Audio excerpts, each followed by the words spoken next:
par le manque de conscience. I think we are terribly limited in our lives by the lack of consciousness, of spiritual connection. We are trapped in what we believe, what we see, what we hear. We are actually trapped in the material realities. But there is another level, and this is the interesting thing, the spiritual level that is above all that, the level of transcendence. Transcendence is fundamental for me. Transcendence, that is, another world with superior laws, with a deeper meaning and a purity that surrounds us, to which we normally have no access. And every moment in which we do have access to this spiritual world is a blessed moment, a moment of grace.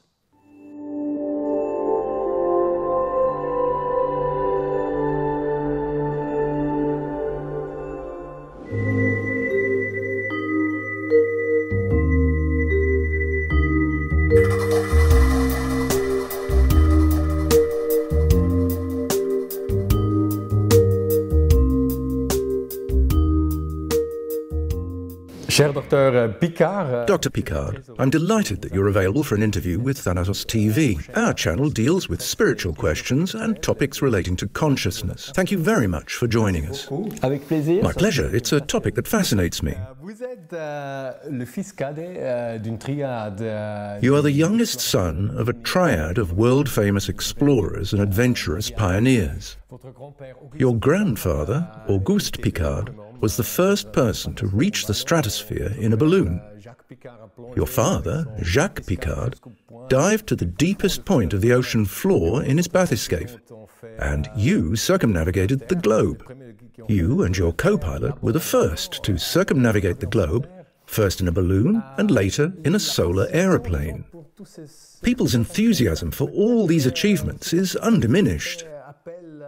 Perhaps it is also because it seems romantic when someone reaches the edge of space or the deepest, darkest point of the sea for the first time, or when someone like you circumnavigates the globe in a balloon. Could it be said that a certain romanticism is at least partly the driving force behind these feats? Le romantisme, c'est ce que vous voyez. Romance is what you see when you've made it. But before you succeed, there's a lot of work, both scientific and technical. It takes a lot of teamwork. Extensive preparations are necessary.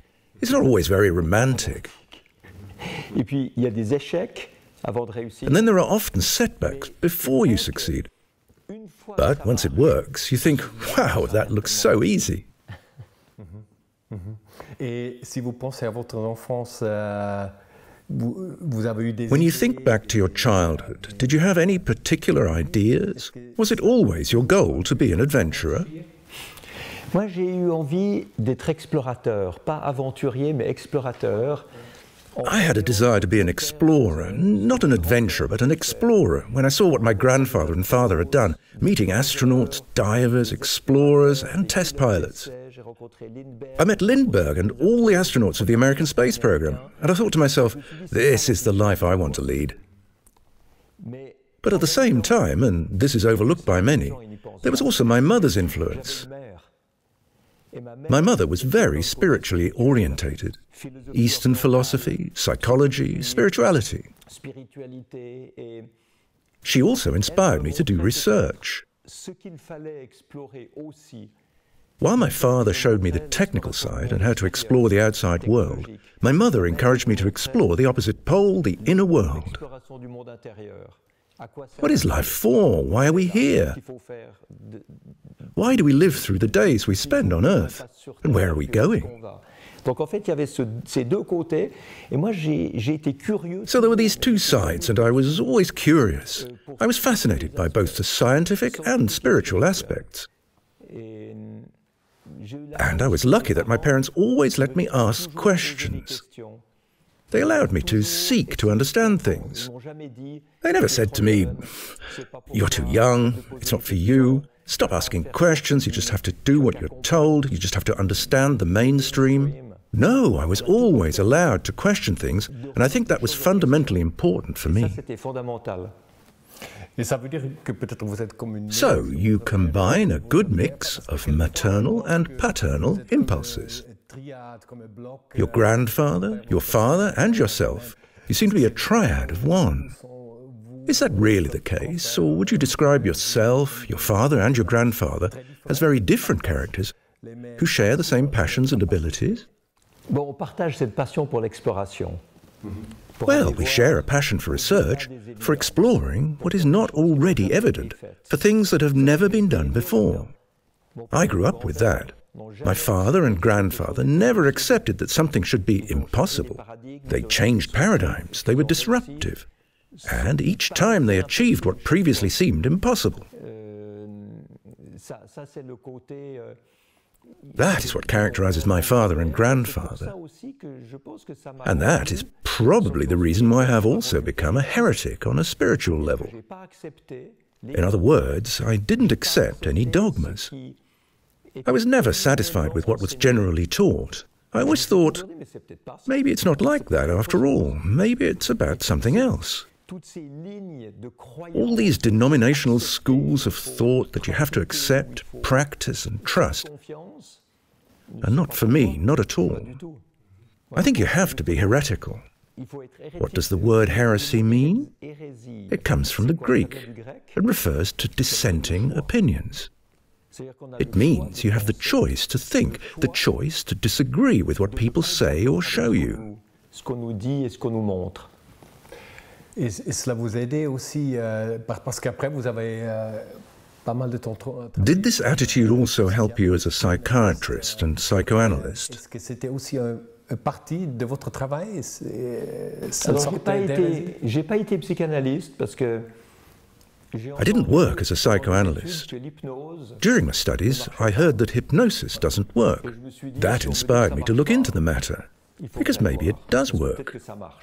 Perhaps only people who don't want to give up their psychoanalytical dogma, their Freudian dogma, claim that hypnosis doesn't work. When I studied 35 years ago, Lausanne was a Freudian stronghold, so I wanted to take a closer look at hypnosis. I was also told, for example, that acupuncture doesn't work. I tried that too. Whenever I was told that I shouldn't even try something, I did. The only thing I never tried was drugs, because I was always sure that they wouldn't bring any benefits. But I tried a lot of other things.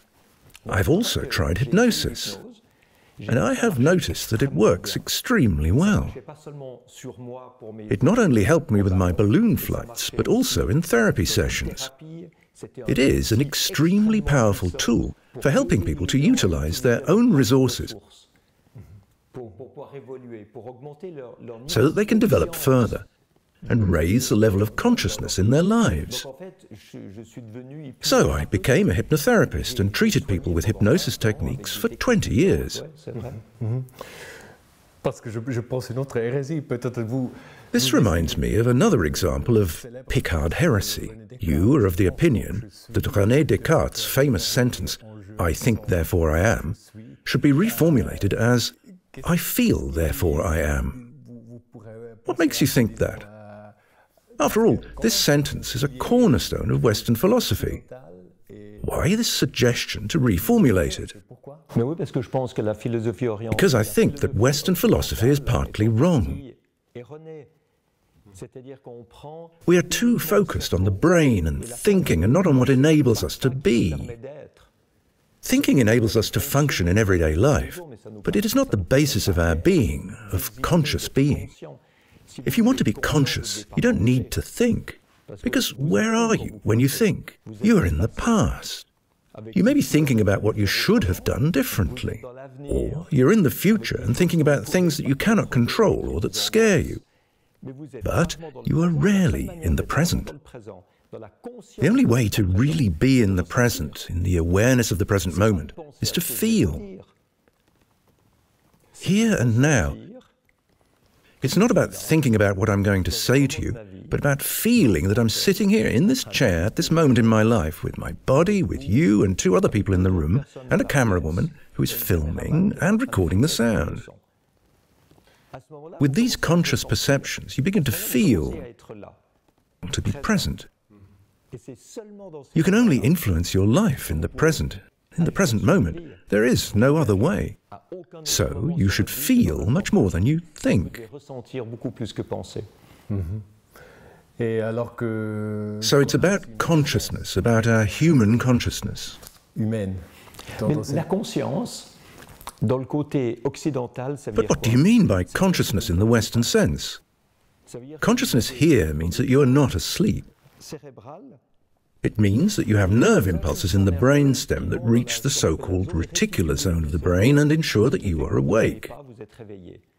However, being physically awake is not the same as being conscious on a spiritual level. Être réveillé. This awareness is much more important. It goes beyond being awake. La conscience, c'est quelque chose qui est beaucoup plus important, c'est quelque chose qui dépasse le fait d'être réveillé. Consciousness means being in a certain situation at a certain time in life with everything that enables us to connect with transcendence. Tout ce qui nous permet de nous relier à la transcendance. That is the important thing. Sortir de son petit monde. It's about stepping out of your own little world to find contact, connection with a larger world, a world of transcendence, an energetic world that has a different quality than the low-band vibrational content of our daily lives. Pas les basses qualités vibratoires de la matière de notre vie de tous les jours. Mais essayer, on n'y arrive pas forcément facilement, hein. This is not necessarily easy, but the attempt to connect with a higher quality of energy promotes awareness. C'est peut-être ça, on n'associe normalement pas le sport de haut niveau que vous avez fait. People don't normally associate high-performance sports, such as you have practiced, or scientific expeditions, with spirituality. But you are very interested in it. What has shaped you more, your search for spiritual values, or your adventures, your voyages of discovery? Scientifique. Il n'y aurait pas eu l'un sans l'autre. Vous savez, One would not have been possible without the other. In many conversations, my mother told me about her research, about her thoughts on consciousness, about the meaning of the moment. For me, it was just theory at first, an idea, while she had her experiences. une idée. Et quand j'ai commencé à faire But when I started flying a delta wing glider, I began to understand, to really feel what she meant by the awareness of the present ce moment. qu'elle voulait dire avec la conscience du moment présent. Parce que quand vous êtes sous une aile delta, à 16 ans, When you are 16 or 17 years old and you're under a wing glider and have to move in relation to your trapeze to orientate yourself in the air, your body weight controls the wing. At an altitude of 3,000 meters, this can lead to dangerous situations. à 16 ans, When moving with a delta wing glider, you have to learn to weigh up the risks, make the right decisions, and manage the entire flight strategy. toute votre stratégie de vol. Donc en fait, You find yourself in a situation where you absolutely have to do the right thing, faire juste. and you inevitably only live for the moment. Then I realized that Descartes was wrong when he linked thinking with being. No, existentially, it's not about thinking. You have to feel. At such moments, you really act consciously. That was a revelation for me. It was like an epiphany. Et quand j'ai commencé à faire du vol acrobatique, When I started aerobatics, I realized that I was completely present and aware in every moment of my aerobatic program. It was almost as if I could stop time. le temps était beaucoup plus. Time passed much more slowly because I was living so intensely. Le soir, il y avait la journée. When I got home in the evening, there were only 1.5 minutes left over for acrobatic training. That was the end of the day. de la journée. Et j'ai commencé à être tellement plus performant. This intensity made me so much better in my everyday life, so remarkably more efficient, À explorer.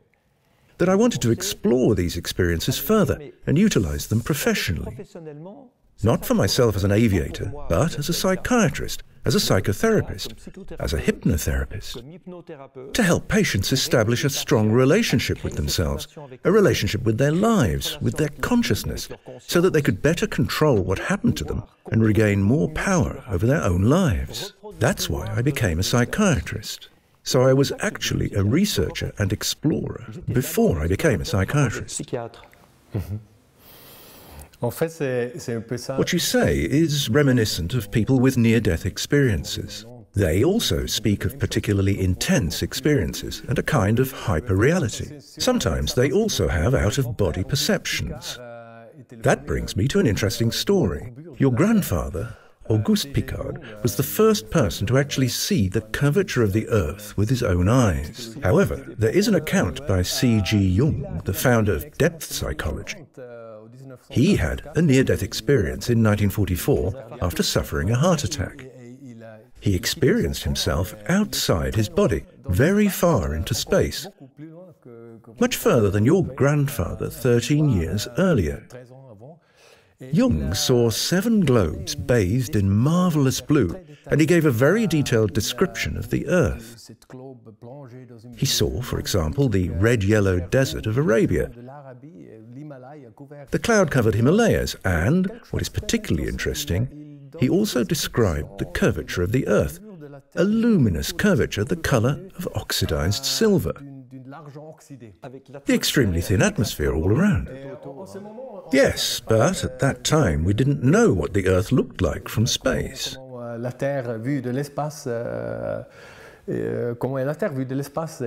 What do you think of this experience by C.G. Jung? Could it be true? Did he really see the Earth? Vous savez, moi je pense que de notre vie, nous sommes terriblement limités. I think we are terribly limited in our lives by the lack of consciousness, of spiritual connection.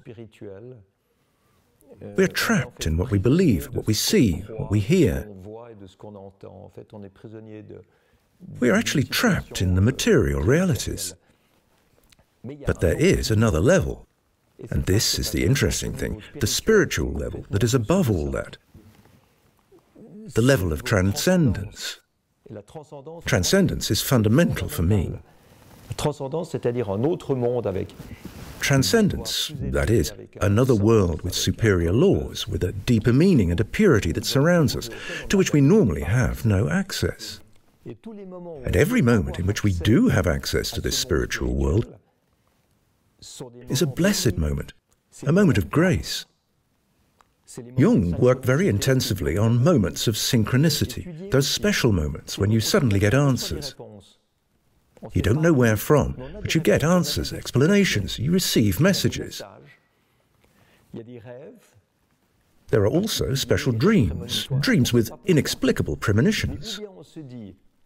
Now, you can either say, oh, this is not real, not scientific, I don't believe in it, and so you lose access to spirituality. Or you can say to yourself that perhaps there is something else beyond the scientifically comprehensible material world that you know. And if you have an inquiring mind, then you feel compelled to explore this other world. Well, Jung seems to have come a long way with his near-death experience and what he brought back from it. His account shows that there really are no limits to the connection with the spiritual world. Jung was obviously an initiate, someone who discovered much more than a normal person can discover and understand. This accounts for the immense value of his work. Most near-death experiencers have come to recognize love as a cornerstone of human existence. Do you agree? Is love a central pillar for human beings? I think there are a lot of big misunderstandings associated with the term love. Because what love is it about? Love for yourself? The love of love? The love of sexual desire? Universal love? And if it really is about universal love, what does it mean for our lives? We're not really taught that. Maybe they talk about it in church, but it remains very theoretical. We are told to love all people. All right, but what does that mean in concrete terms? I prefer to use the word compassion here, because you can also feel compassion for someone you don't like. Compassion means understanding that the other person is on their path in life and trying to make the best of what they have. Sometimes they don't have much and they don't do well. But they try. You can even sympathize with people who make terrible mistakes. You can say to yourself, yes, they failed, but they tried. They may not have had the right upbringing, they may not have had the right strength of character, and they may have completely lost their way. Nevertheless, you can have compassion and respect for others. You don't necessarily have to love everyone in the truest sense of the word, but you can respect them. You can pay attention to them, treat them favorably. And that is much more concrete for me.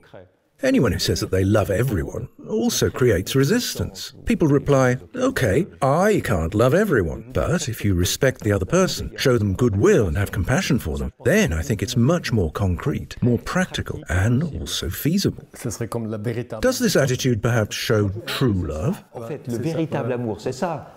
In any case, I think that true compassion is much more than just turning towards a person.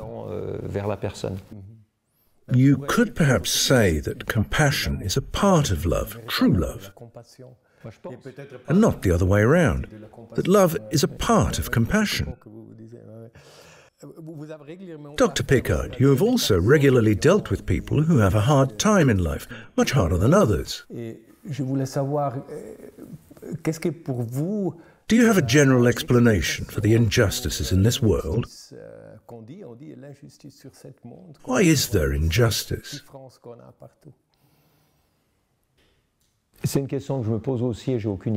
That's a question I ask myself, and I have no idea why that is. I find it outrageous. But I think we should realize that in a world that is embodied in matter, there can only be duality. There is no unity in this world. There is only duality. There is day and night, good and evil, war and peace, white and black, left and right, heaven and earth. Ultimately, everything has two sides, so there is also justice and injustice. There is love and hate. There are all these extremes, and they are part of the creation that we perceive and in which we live. You can't have a coin with just one side. It necessarily has two sides. So there is injustice and there is justice. And what does that entail? Well, it means that this material world, which is embodied in duality, does not make everyone happy. It is a world in which some are lucky and others are unlucky, and which we do not perceive as ideal. This is why the oldest philosophies, such as Taoism, have always taught us to unite the extremes in order to find unity. You can also make a connection to the concepts of Christianity and try to return to the original state that existed before original sin. For the concept of original sin can be seen as the fall from unity into the duality of matter. That is how I understand it. And what does that mean? Should we say, okay, we live here in duality and fight with others to become richer and happier, to possess more things than they do? Or should we say to ourselves, no, this is not the world we long for. So let's try to find a spiritual way to overcome the material, to free our soul, which is trapped in this duality. Let's try to find unity again. This is what Taoism taught us. This was the Taoist quest. The alchemists then demonstrated something similar. What is the cosmic marriage of the alchemists? It is the attempt to unite the extremes in order to restore unity, or, in other words, to restore the state before original sin. I believe that this is the only way we can overcome the terrible extremes we see in our world. Finding the alchemist's gold. All the horrors of this world are due to the fact that we live in material duality. And that is not the place of our longing. You can fight, or you can take the spiritual path.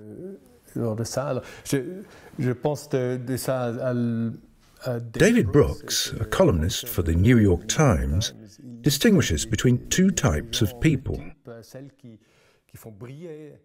There are those who make other people shine, take an interest in them, and show them that they are noticed. And there are others who put their fellow human beings down. Which type do you think predominates in our society?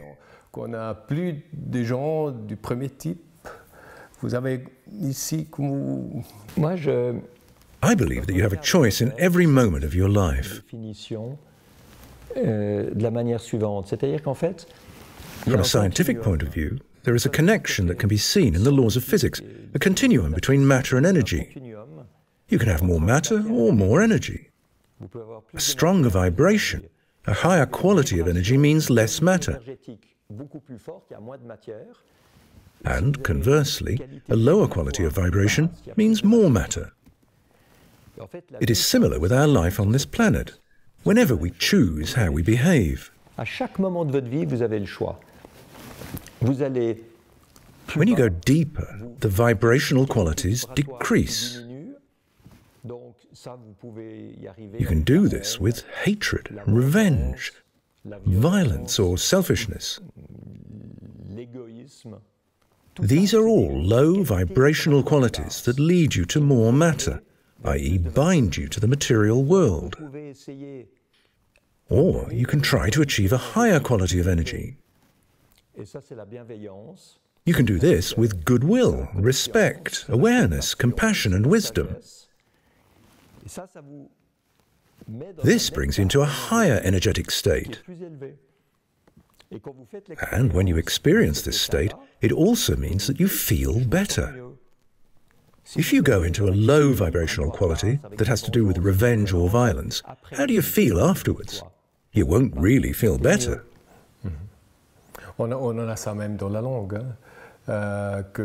Connections between the inner state and physical circumstances are also reflected in language.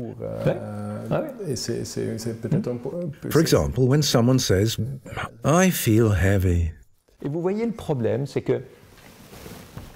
Yes, but there's a problem. As soon as you talk about such things, many people think it's about religion. And because there are so many different denominations, they immediately assume that religion shouldn't play a role in social coexistence.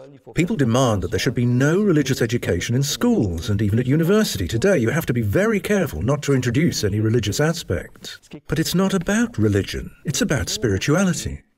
That is something completely different. Society is trying to free itself from religious dogma, to liberate itself from the often perverse power of the official religious communities. Unfortunately, however, spirituality has been thrown in the bin along with the denominations. As the French say too, the baby's been thrown out with the bathwater. It has not been recognized that spirituality is something different from religion. Spirituality is the way in which all different religions could meet, in which they could understand each other and talk to each other. Spirituality is something absolutely fundamental, something that unites, whereas religions have a divisive effect. Do you also see an opportunity to incorporate spirituality into science? Because this approach does not currently exist there. We need to start integrating it into education and the education system. Albert Einstein, for example, was an extremely spiritually advanced person. He spoke about both spirituality and science. For him, there was no contradiction between science and spirituality. This contradiction is only created in today's society by an education that is focused on short-termism, personal gain, wealth, and the pursuit of happiness, without understanding what happiness really is, and in which spiritual values play no role. Spiritual values can have a universal effect. They can bring people together instead of dividing them as religions do. This aspect has been lost to our society, and I believe that this is also why there are so many suicides among young people, so much depression and anxiety. The relationship between people and the